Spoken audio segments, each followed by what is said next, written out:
Yeah. So మీరు different ప్లేసెస్లో shoot చేశారు కదా, సో అక్కడ మీకు ఏమైనా ఇబ్బందులు, ఏమైనా చిన్న ప్రాబ్లమ్స్ ఏమైనా ఫేస్ చేశారా?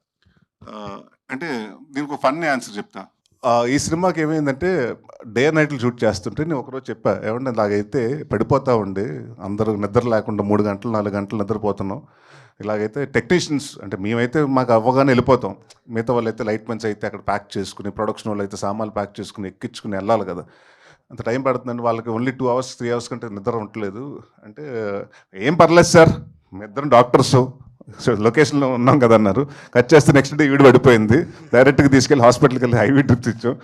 సరే తర్వాత ఆయన వచ్చారు, కాశ్మీర్ వెళ్ళాం మేము. ఫస్ట్ డే వచ్చారు, సెకండ్ డే కనిపించలేదు. ఏంటంటే ఒక బైక్ మీద పడిపోయి ఆయనకి, సో అంటే అదే చెప్తాం కదా, మీ ఇద్దరం వాళ్ళు ఉన్నారు, మాకు ఏదైనా జరిగితే ఆ కాన్ఫిడెన్స్తో మేము వెళ్తే వాళ్ళిద్దరూ పేషెంట్స్ అయ్యారు. సో అంటే దట్ వాస్ కష్టమైతే అది కాశ్మీర్లో